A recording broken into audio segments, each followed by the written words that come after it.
요한계시록 17장 1절에서 7절 말씀을 통해서 큰 음녀의 비밀이라는 제목으로 하나님의 말씀을 함께 나누겠습니다.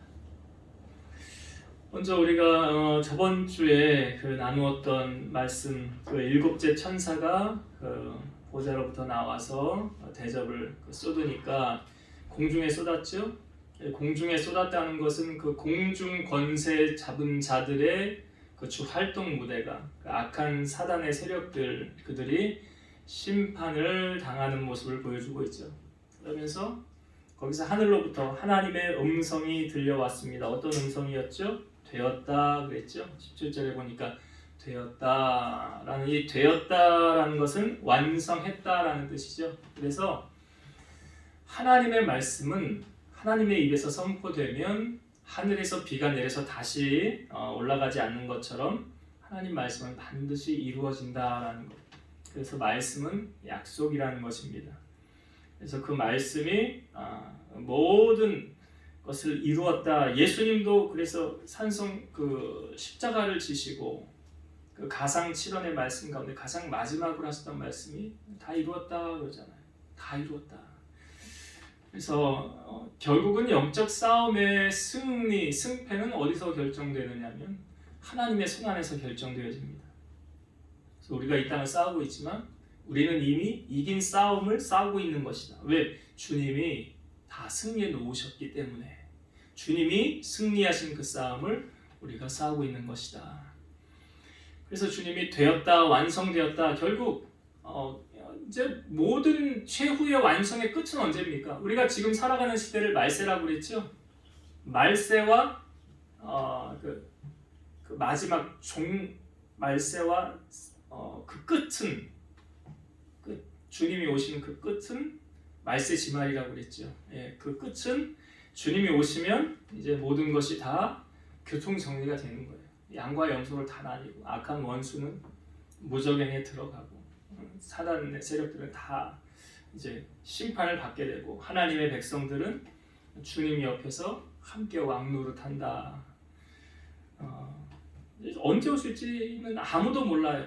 오직 아버지만 아신다고 그랬죠. 그러나 한 가지 약속해 주신 말씀이 온 땅 가운데 하나님의 복음이 땅 끝까지 다 증거되어지면, 하나님의 말씀이 땅 끝까지 증거되어지면 그제서야 끝이 오리라라는 말씀이 있잖아요. 그래서 선교사들이 나가서 복음을 전하고 하나님 나라를 전하는 것은 주님이 오시면 앞당기는 것이라고 생각하시면 돼요.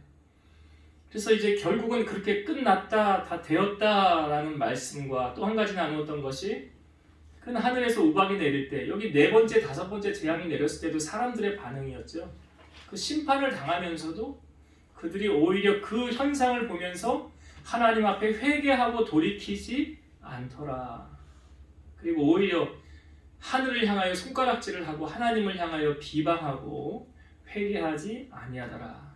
그래서 우리가 이 말씀 나누었죠. 우리의 삶에 어떤 안 좋은 일들을 우리가 겪을 때 예수님이 실로암 망대가 무너져서 18명이 치여 죽은 사건을 보면서 우리에게 주셨던 말씀이 뭐였습니까? 너희도 회개하지 아니하며. 그 사람들 죄가 있어서 죄 때문에 벌 받은 게 아니라는 거죠. 너희도 회개하지 아니하며 이렇게 된다. 그래서 우리로 하여금 회개의 삶, 항상 우리를 돌아보고 말씀에 굳건하게 세워진 삶을 살아가야 된다. 말씀을 나누고, 오늘 말씀은 큰 음료의 비밀이라는 제목인데요. 먼저 우리가 여기서 이것을 여러분들이 숙지를 하고 말씀을 묵상하면 훨씬 도움이 될 것 같아요. 여기서 말하는 음료, 이 여인은 무엇을 상징하느냐? 여기서 말하는 이 음료가 계속해서 나오거든요. 음료가 상징하는 것은 뭐냐? 음료가 상징하는 건 하나님을 대적하며 우상 숭배하는 그 초역사적인 세상의 권력이나 그 근원이다라는 거예요. 이 음료가. 그 당시 지금 이스라엘 백성들, 그러니까 유대인들이 그 로마 황제 치하 속에서 신앙을 지키기가 힘들잖아요. 어렵지 않습니까?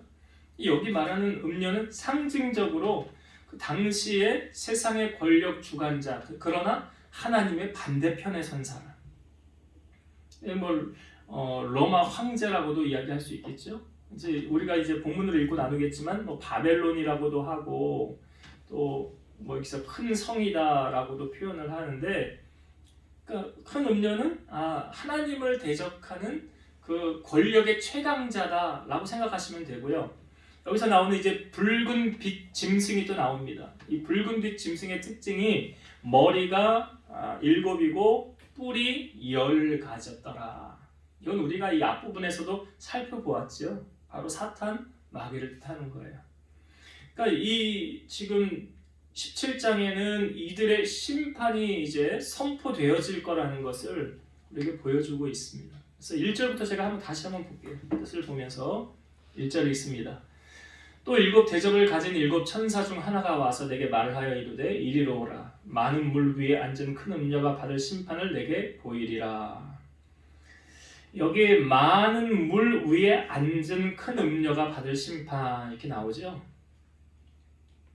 앉았다라는 것은 그냥 어떻게 물 위에 어떻게 사람이 앉을 수가 없잖아요. 근데 물 위에 앉았다라는 표현은 앉다라는 건 통치의 개념이 있는 거예요. 통치의 개념. 그러니까 우리가 땅의 임금들을 표현할 때 그 앉아 있다라는 표현을 쓰거든요. 앉다. 그러니까 왕의 어떤 그 보좌 같은 거 있잖아요. 거기에 우리가 하나님을 표현할 때도 무엇으로 하나님 표현합니까? 그 예수님이 어디에 있다고 그래요? 성경에 우리가 표현할 때 요한계시록 하나님 보좌 우편에 그러잖아요. 그러니까 하나님 보좌가 나오잖아요. 그러니까 하나님 보좌라는 것은 하나님이 거기에 앉아서 통치하고 계신다라는 것이고 그 오른편에 예수님이 계시다는 거 아니에요. 그러니까 스데반이 순교를 당할 때 주님이 거기 앉아 계시지 않고 서서 스데반을 맞는 장면을 스데반이 봤잖아요. 보라, 하늘이 열리고 인자가 하나님 우편에 서신 것을 보노라. 그 인자는 예수님이죠. 그러니까 여기서 말하는 여기 물 위에 앉은 이렇게 앉았다라는 건 통치의 개념이에요. 통치한다. 여기서 이제 음녀, 큰 음녀가라고 말하고 있는데 여러분 우리가 계시록 말씀을 나누면서 이 부분의 말씀을 제가 자주 나눴죠. 음녀다, 음행한다 라는 뜻을 성경적으로 무엇을 할 때 음행했다라고 말합니까? 예, 하나님을 떠나서 다른 신을 섬기는 것을, 그러니까 쉽게 말하면 우상숭배죠. 그러니까 우상숭배할 때 음행했다. 그러니까 음녀라는 것은 그 음행을 주관한 그 사람, 그 여인 이렇게 말하면 이해하면 될 것 같습니다. 자, 2절을 볼게요. 2절. 땅의 임금들도 그와 더불어 음행하였고 땅에 사는 자들도 그 음행의 포도주에 취하였다 하고, 여기 땅의 임금들도 그랬죠. 땅의 임금들은 세상의 통치자들 말하는 거죠. 우리가 아마겟돈 말씀을 나누었을 때 그 길이 열렸을 때 그쪽으로 그 왕들이 왔을 때 하나님을 대적하는 왕들이 모였다고 그랬잖아요. 여기 세상의 통치자들, 땅의 임금들 말하는 거예요. 그들 또한 어떻게 해요? 그와 더불어 음행하였고, 그러니까 하나님의 편에 서지 않은 거예요.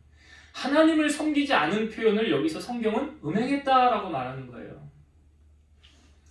그리고 여기 그 땅에 사는 자들도, 땅에 사는 자들은 어떤 사람들을 말하는 것입니까? 땅에 사는 자들, 하나님께 속하지 않은 사람들.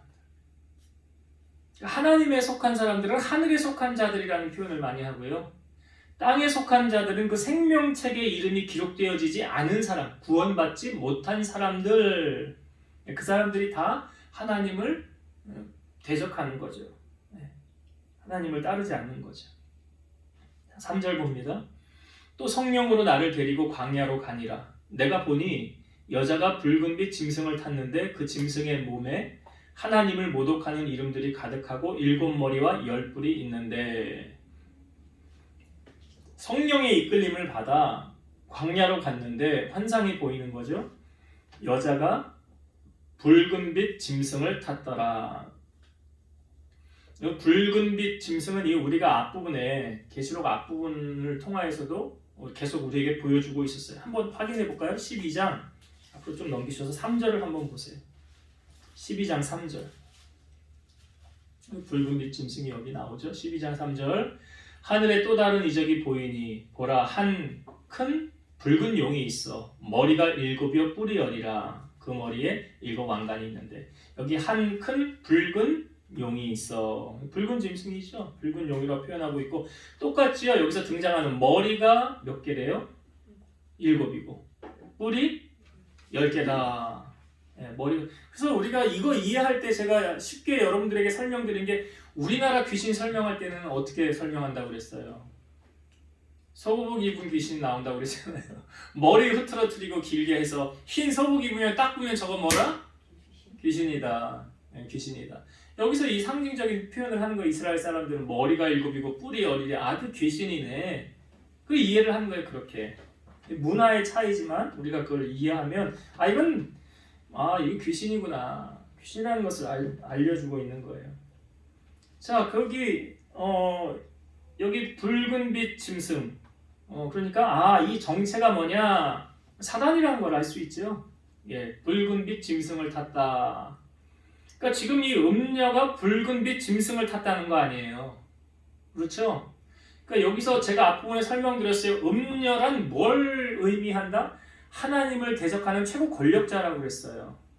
하나님께서 내가 신이야 라고 말하는 그게 음녀예요. 그리고 붉은빛 짐승은 사탄의 세력이에요. 예, 사탄의 세력이 지금 그 짐승의 몸에 보세요. 하나님을 모독하는 이름들이 가득했더라. 여러분 우리가 이게 계속해서 말씀 나눴었나요? 그 천사, 그러니까 사단의 정체가 무엇이었느냐? 원래는 천사였는데 하나님을 대적하려고 하다가 자기가 높아지려고 하다가 하늘에서 쫓겨났다고 그랬죠. 쫓겨났어요. 잊지 못하고. 그래서 얘가 갈 곳을 찾지 못하고 어디에 떠돌아다녀요? 공중에 떠돌아다니면서 누구를 찾아요? 먹잇감을. 그래서 성경의 표현이 사단이 우는 사자와 같이 두루 다니며 삼킬 자를 찾는다라는 거예요. 다 성경적이잖아요. 하늘에서 쫓겨나려 와서 이 땅에서 지금. 그래서 우리의 싸움의 대상은 혈과 육이 아니라고 그랬죠. 어둠의 권세, 이 세상의 주관자들, 하늘에 대한 악의 영들을 상대하니라. 우리 싸움의 대상이 영적 싸움이라고요. 그들이 지금 이렇게 이 땅에 내려와 있다. 자, 이 여자가 그 짐승을 탔어요. 그렇죠? 그리고 하나님 모독하는 이름이 가득해요. 자, 4절을 보겠습니다. 4절. 그 여자는 자주빛과 붉은빛 옷을 입고 금과 보석과 진주로 꾸미고 손에 금잔을 가졌는데 가증한 물건과 그의 음행에 더러운 것들이 가득하더라. 여기 자주빛과 붉은빛 옷을 입었다. 이게 뭘 상징하냐면 당시에 왕들의 옷이 이런 붉은빛의 옷을 입는 거예요. 왕들이 권력을 상징하는 거예요. 예, 자기 최고의 권력을 가진 사람이다라는 것을 보여주고 있죠. 그리고 여기 가증한 물건, 여기 더러운 것, 이건 다 뭐에 관계된 거냐면 우상 숭배에 관계된 것들. 우상 숭배. 하나님이 기뻐하지 않는 것들. 그 여기 그의 음행에 더러운 것들이 가득하더라. 하나님이 기뻐하지 않는 것만 하는 거예요. 하나님 싫어하는 것만 하는 거예요, 지금. 자기가 하나님이라고 그러면서 나 안 믿으면 다 죽여버린다. 그러니까 말 더 할 거 없죠. 5절을 보겠습니다. 그의 이마에 이름이 기록되었으니 비밀이라 큰 바벨론이라 땅의 음녀들과 가증한 것들의 어미라 하였더라. 예, 이름이 기록되었대요. 그 이제 음녀의 이름이 기록되었는데 처음에 여기 보니까 비밀이라 그랬죠. 그러니까 여기 비밀이라라는 것은 그러니까 영적 혹은 상징적인 의미로 이해하여 하나님을 대적하고 하나님의 백성을 핍박하는 음녀의 특성을 나타내는 것이다. 그러니까 자기 정체를 끝까지 숨기는 거예요. 잘 드러내지 않는 거예요. 내가 나쁜 놈이라고 말하고 다니지 않잖아요. 나쁜 사람이. 여러분 사기치는 사람이 나 사기꾼이야 하고 접근하는 사람이 있어요? 없잖아요. 숨기는 거예요. 거짓말하죠. 그러니까 잘 드러내질 않는 거예요. 그러니까 이것을 사람들이 잘 분별하기가 어려운 거예요. 가려져 있으니까. 왜 사람들이 이단에 빠집니까? 그 이단이요. 자기들이 나 이단이야 라고 말하지 않잖아요. 우리가 진리라고 하지. 오직 여기에만 구원이 있다고 하지. 근데 그걸 분별 못하는 사람들이 넘어지는 거 아닙니까? 거기 넘어가는 거예요. 그러니까 속이는 거예요. 그래서 비밀이라고 말하는 거고, 여기 큰 바벨론이라고 돼 있죠. 큰 바벨론이라, 그러니까 하나님의 백성을 핍박하고 하나님을 대적하여 사람들로 하여금 하나님을 섬기지 못하도록 하는 존재. 여기 바벨론은 원래 구약에 나왔던 나라죠. 이 바벨론이 행하였던 횡포가 있잖아요. 성전을 무너뜨리고, 유일하게 구약에서 성전을 무너뜨린 나라가 이 바벨론이고요. 신약에서 유일하게 성전을 무너뜨린 나라가 로마예요. 그러니까 빗대어서 표현하는 거예요. 바벨론, 이 바벨론은 이스라엘을 멸망케 한 나라이고 성전을 무너뜨리고 회파한 나라다. 네, 그렇게 보면은 될 것 같아요. 그리고 여기 뭐 땅의 음료들과 가증한 것들의 어미라 하였더라. 그러니까 그 추종자들, 그들의 우두머리라는 거죠. 음료가. 6절 보면, 또 내가 보매 이 여자가 성도들의 피와 예수의 증인들의 피에 취한지라. 내가 그 여자를 보고 놀랍게 여기고 크게 놀랍게 여기니. 우리는 이 시대적인 배경을 보면 이 6절의 말씀이 충분히 이해가 가죠. 당시에 황제를 섬기지 않으면 어떻게 되었습니까? 죽는 법이죠. 동물의 밥이 되거나 사자의 밥이 되거나 아니면은 나무에 그냥 화형에 당하게 되거나. 그러니까 예수님 때문에 순교를 당한 사람들의 모습 보여주고 있잖아요. 여기 그죠? 성도들의 피와 예수의 증인들의 피를 취한지라. 그러니까 피를 이렇게 흘리게 만든 사람이 이 음녀라는 거예요. 7절 보면, 천사가 이르되 왜 놀랍게 여기느냐? 내가 여자와 그의 탄 7머리와 10뿔 가진 짐승의 비밀을 내게 이르리라. 여기 그 여자 음녀와 그 다음에 여기 7머리와 10뿔 가진 짐승. 이 짐승의 출처를 우리가 12장 3절에 아까 보았죠? 붉은 용. 어디서 나왔어요? 붉은 용이. 그 붉은 용은 사단의 세력이라는 것을 우리 보여주고 있잖아요. 그러니까 사단의 세력하고 지금 음료 최고 권력자하고 쿵짝이 맞아가지고 지금 하나가 돼서 하나님을 대적하고 하나님을 믿는 백성들을 핍박하는 데 아주 앞장서 있다는 것을 우리에게 보여주고 있습니다. 8절까지 볼게요. 내가 본 짐승은 전에 있었다가 지금은 없으나 장차 무적행으로부터 올라와 멸망으로 들어갈 자니 땅에 사는 자들로서 창세 이후로 그 이름이 생명책에 기록되지 못한 자들이 이전에 있었다가 지금은 없으나 장차 나올 짐승을 보고 놀랍게 여기리라. 여기서 보니까 그 무적행으로부터 올라와 멸망으로 들어갈 자니, 이 뒷부분에 보면 이제 한 번 더 이 말씀을 나누겠지만, 사단이요, 이제 주님이 이제 오시면 이 무적행으로 들어가게 돼요. 이 신부는 이 무적행으로 들어갔다가 주님이 1000년 동안 통치하고 난 다음에, 천년왕국이라고 그러죠. 1000년을 통치하고 난 다음에 잠깐 다시 풀려나요. 그래서 심판대 앞에 다시 서는 거죠. 잠깐 풀려났다가 그 다음에 어디로 가느냐?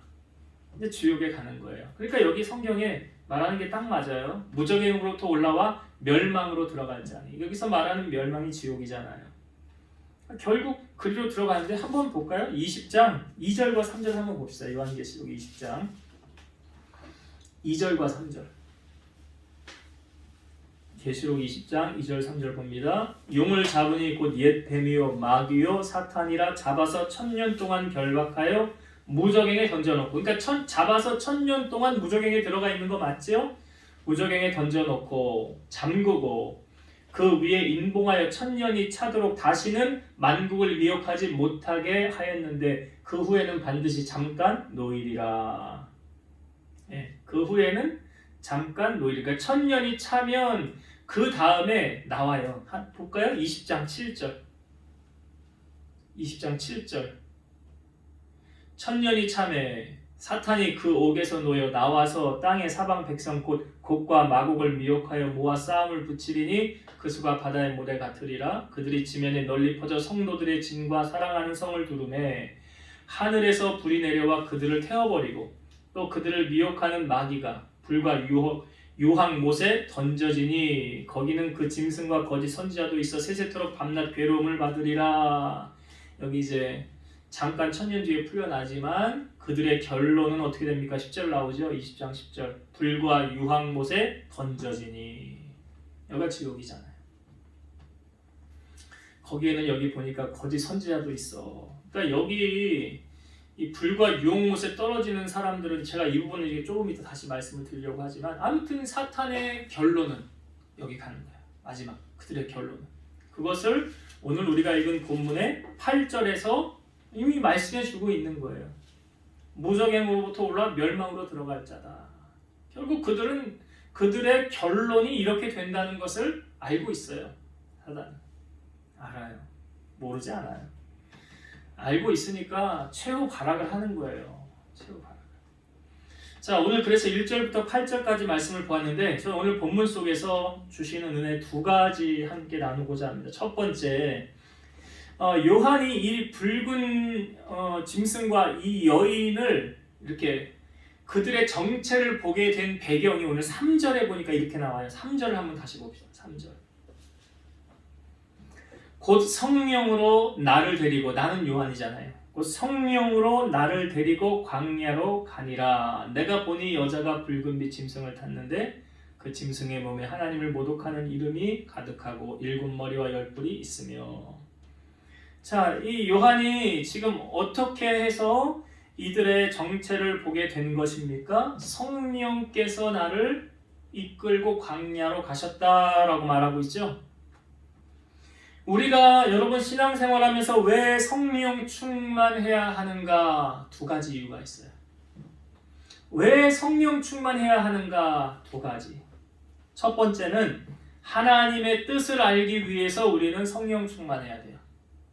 하나님 뜻을 알기 위해서. 로마서 8장 27절 마음을 살피시는 이가 성령의 생각을 아시나니 이는 성령이 하나님의 뜻대로 성도를 위하여 간구하심이니라. 성령이 하나님의 뜻을 안다 그러잖아요. 성령이 하나님의 뜻을 알아요. 그럼 우리가 성령 충만하면 하나님 뜻을 알을까요? 모를까요? 알죠. 초대교회 7 집사 가운데 빌립이라는 집사가 있었어요. 성령께서 빌립에게 나타나셔서 이렇게 말씀하시는 거예요. 일어나 남쪽으로 향하여 예루살렘으로 가사까지 내려가는 그 길로 가라. 근데 가만히 보니까 그 길이 광야라는 거예요. 아니 왜? 광야에는 사람이 다니는 길이 아니잖아요. 집도 없잖아요. 근데 성령께서 빌립에게 지금 광야로 가라 말씀하시는 거예요.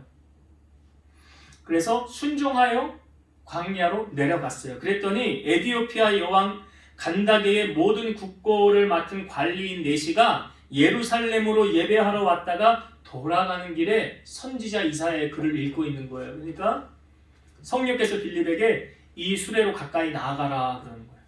그래서 나아갔더니 당신이 이제 대화를 하는 거죠. 당신이 있는 그 길을, 그 말씀을 이해합니까? 그러니까 저는 잘 모릅니다. 이해가 안 됩니다. 그러니까 빌립이 가서 그 말씀을 깨우쳐 주는 거예요. 그리고 나서 그 네시에게 세례를 베푸는 거예요. 그러니까 이 사람이 기쁨으로 돌아가는 거예요. 그러니까 빌립이 성령 충만하지 않았다고 한다면 성령의 음성을 못 들었을 것이고 광야로 보내심을 이해할 수 없었겠지요.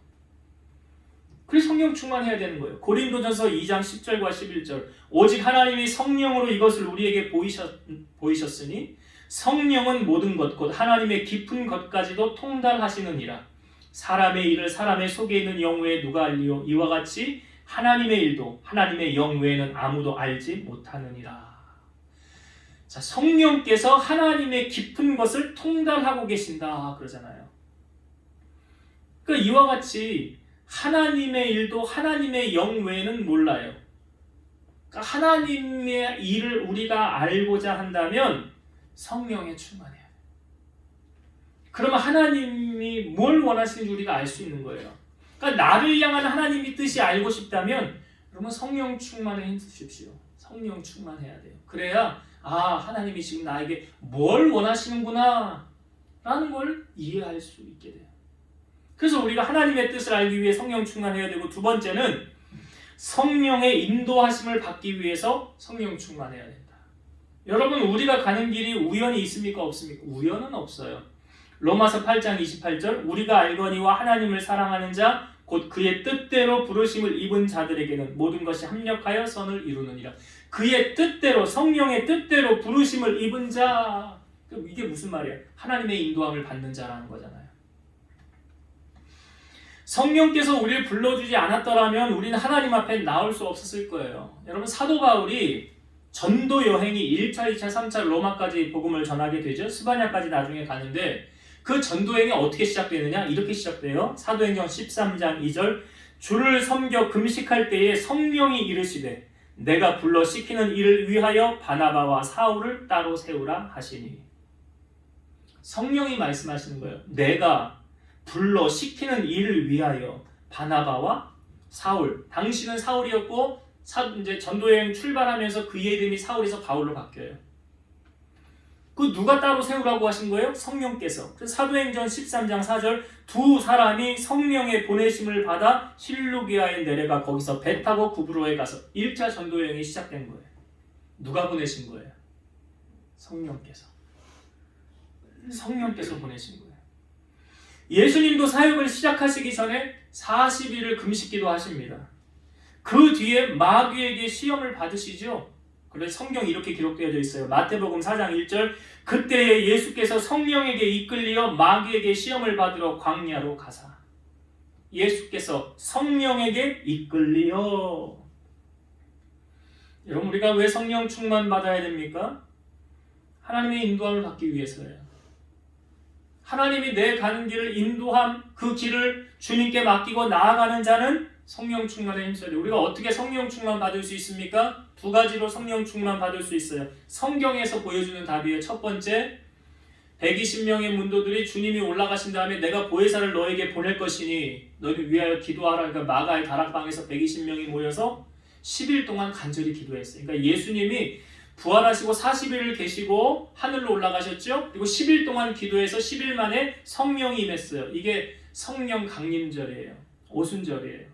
예수님 부활하시고 50일째 되는 날 성령이 임하신 거예요. 그러니까 성령 받았잖아요. 기도해서.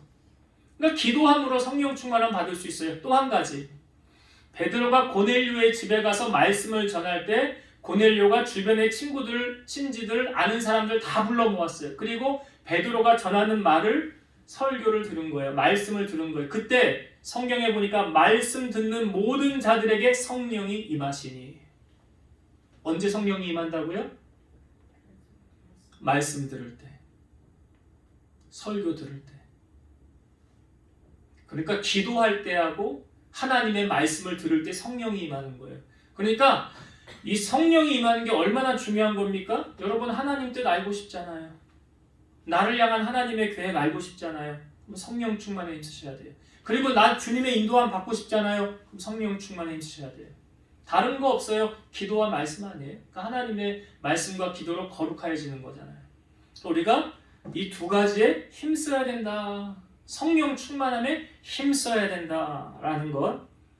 한 가지 은혜를 나누고요. 또 한 가지는 오늘 8절의 말씀에 보니까 여기 창세 이후로 그 이름이 생명책에 기록되지 못한 자들, 생명책에 기록되지 못한 자들은 하나님 편에 서지 않죠.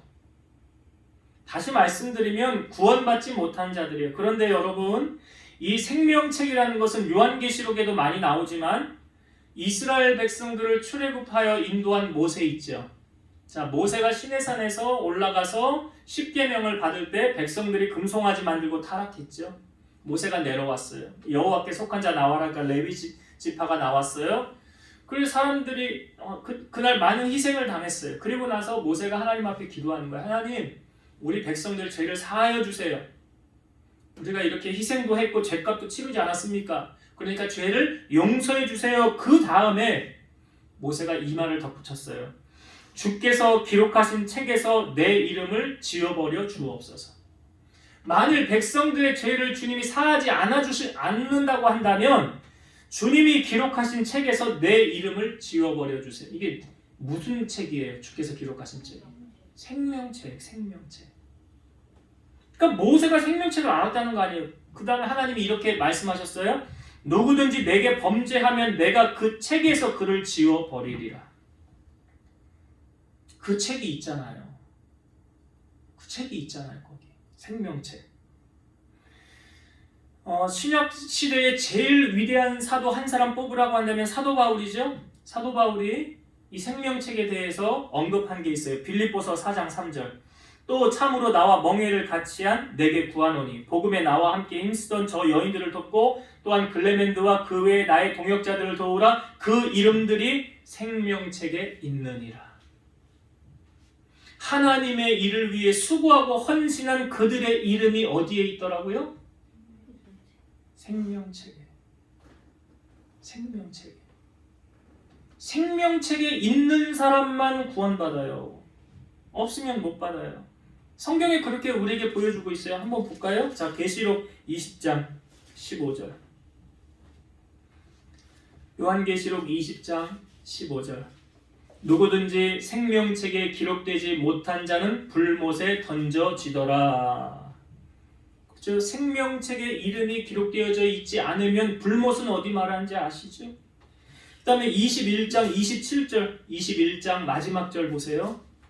무엇이든지 속된 것이나 가증한 일 또는 거짓말하는 자는 결코 그리로 들어가지 못하되, 그리는 어디요? 거기는 천국이에요. 들어가지 못하되 오직 어린 양의 생명책에 기록된 자들만 들어가리라. 어린 양의 뭐예요?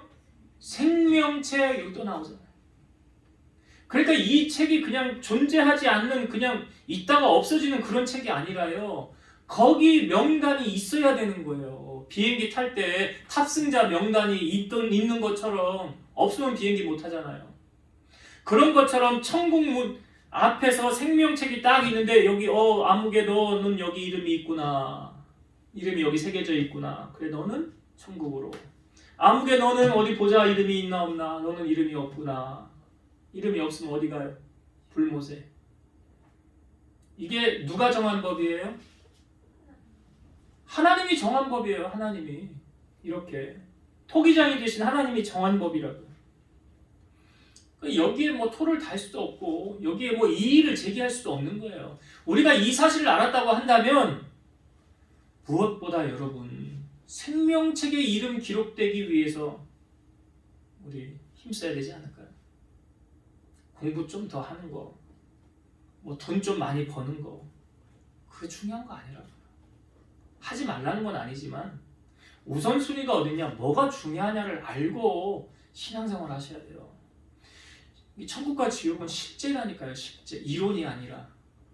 그러니까 한 번, 성경이 말하죠. 한 번 죽는 것은 사람에게 정한 것이요 그 후에는 심판이 있으리니. 누구도 여기서 예외가 없더라. 다 우리 이 땅에서 삶이 끝나면 하나님 보좌 앞으로 간다고요. 그럼 여기 생명책 딱 펼쳐놓으시고 이름 찾는 데니까.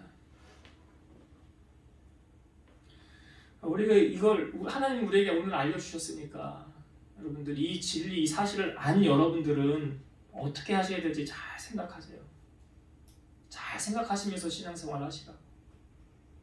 자, 이제 말씀을 정리하고 마치겠습니다. 오늘 큰 음력이 내릴 심판, 이제 다음 주에 이제 뒷부분을 또 살펴보겠지만 오늘 앞부분에 사도 요한이 그들의 정체를 알게 된 배경이 그 성령의 인도하심이었죠. 성령의 그래서 우리가 왜 성령 충만함을 힘써야 되는가? 하나님의 인도함을 받기 위해서, 또 하나님의 뜻을 알기 위해서. 이것보다 더 중요한 거 없는 것 같아요. 그래서 우리가 성령 충만 받아야 되는데 성령 충만 어떻게 하면 받을 수 있느냐? 두 가지. 어떻게 하면 받을 수 있다고 그랬어요? 기도와 말씀 듣는 거. 이 두 가지 놓치면 안 돼요. 이때 성령이 우리에게 임하시는 거예요.